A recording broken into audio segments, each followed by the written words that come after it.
Good day. In this video, we will talk about conservative and non-conservative forces.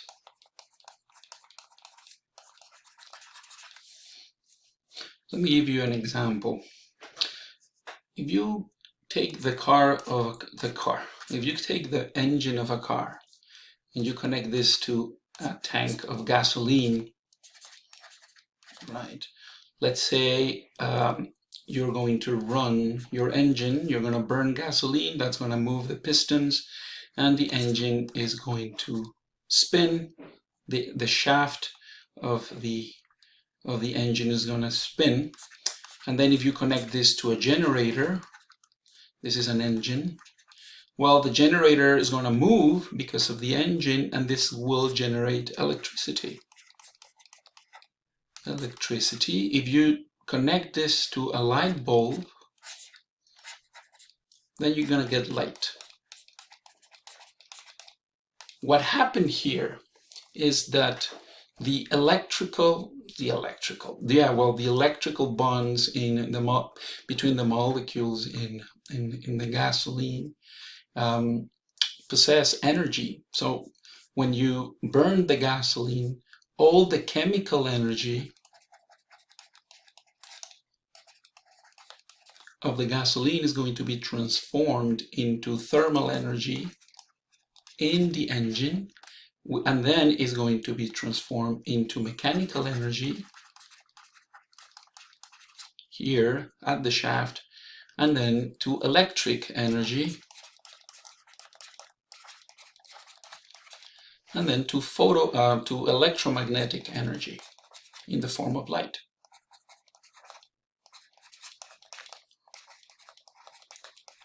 So we had a bunch of transformations of energy.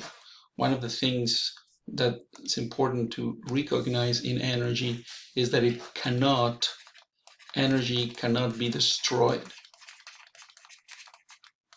It also cannot be created, right?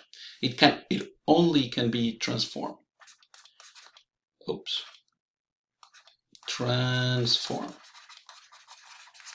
So energy cannot be destroyed or created. It can only be transformed. So we already started with chemical energy. Let's say 100 joules of chemical energy in the form of gasoline. The engine will transform that energy from chemical to thermal and then mechanical. Thing is, at the end, by the end of the process, you will probably only have 18 joules of mechanical energy. So because energy cannot be destroyed, where is the rest of the energy? Well, you are going to have probably heat and noise. Noise is acoustical energy. You might have, let's say, 10 joules of that. So where's the rest? The other 72 joules will be heat. So the 100 initial joules became heat, noise, plus mechanical energy. If you divide 18 over 100, what we find is 0.18 or 18% efficiency. This is the definition of efficiency. The efficiency of the engine is 18%. And that's very common efficiency in this type of devices. Now, from the 18 joules available, the generators are highly efficient. You're going to probably get 17 joules of electricity, and then if you use an LED, you might get 16 joules of light. So here you see we lost 1 joule, probably also through heat, 1 joule of heat, and here maybe another joule of heat. But at the end, you started with 100, and at the end you end up with 100. 16 plus 1 is 17, plus 1 is 18, plus all this is 100. You see, we didn't destroy any energy. We did not create any new energy.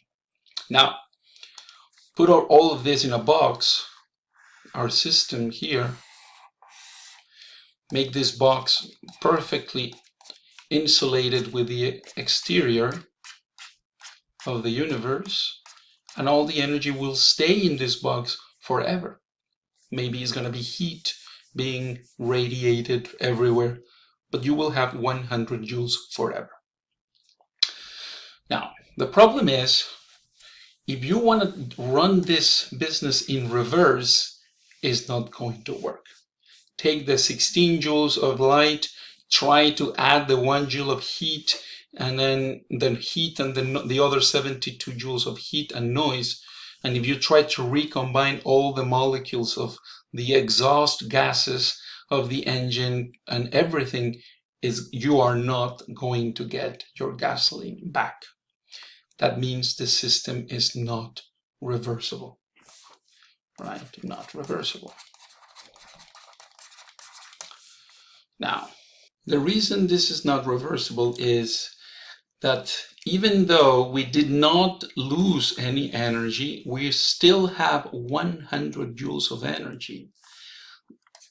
We need to notice that the quality of the energy is not the same. Once you have the heat and noise and light everywhere, you cannot take advantage of that energy as easily as before, when the energy was stored in the chemical bonds of your gasoline. So quality decreases. This is a price to pay. The quality of the energy in general decreases with every transformation, right? So this phenomenon is called entropy. And what we say is that in the universe, entropy is negative.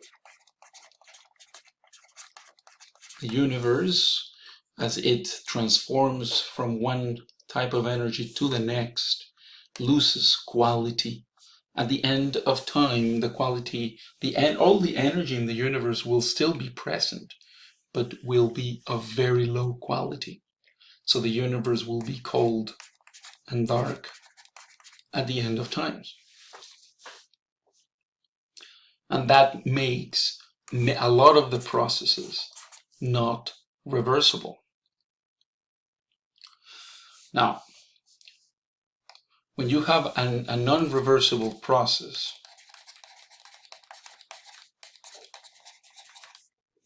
is because the forces involved are not conservative. So, when you have a reversible process, is because the forces involved are indeed conservative. So, conservative forces and non-conservative forces, what do they conserve or not?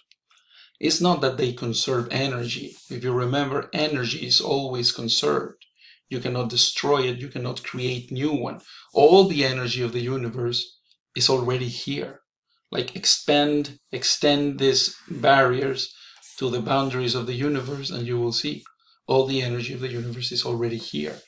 The primordial hydrogen and helium eventually became nebula and then stars, and then those stars are just transforming hydrogen, helium into other elements, releasing a lot of energy.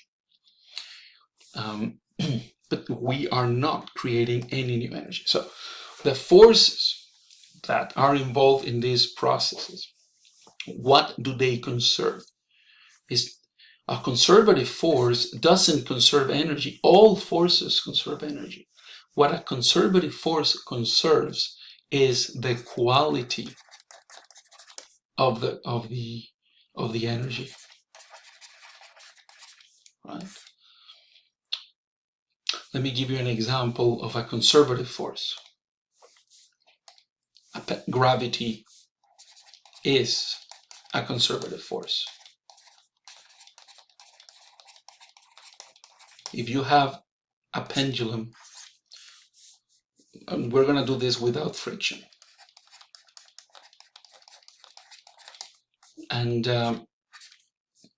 you store 100 joules of energy in the pendulum, we know is potential energy,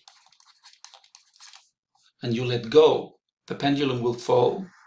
And at the moment it reaches this point, let's put here, we're going to put the reference, we're going to put the reference here, okay? I'm going to put the 0 there. So 100 joules of potential energy at this point because of the height. But the 100 joules of potential energy, which we're going to label UG, here are going to become 100 joules of kinetic energy. The potential energy is 0 because I chose this as my reference now. And then what's going to happen is the pendulum is going to keep going, it's going to overshoot, and it's going to reach exactly the same height.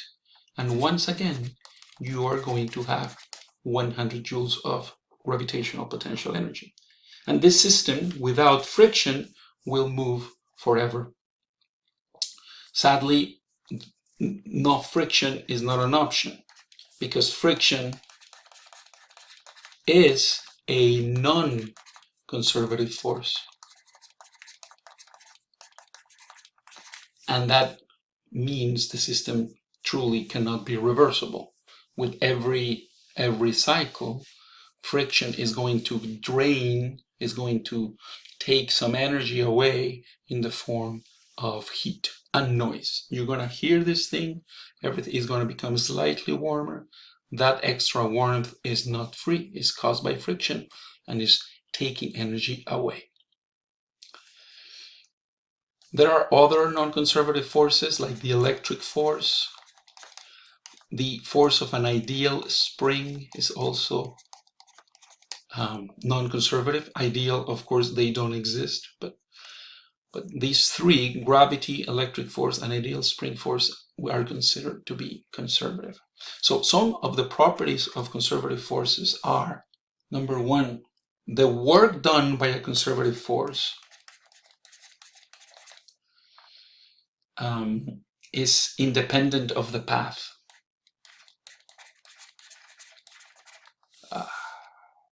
Independent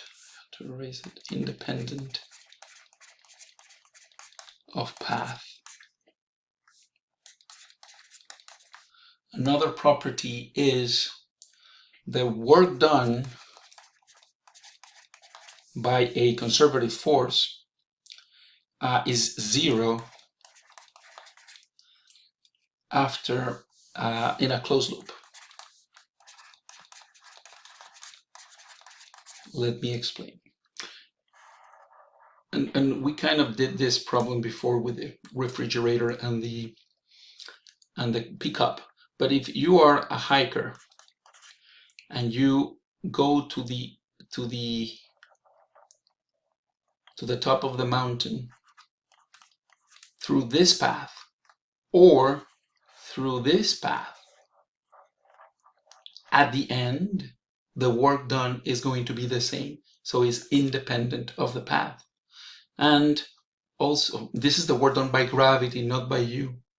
As you move up, gravity is going to be working against you. We are all familiar with this.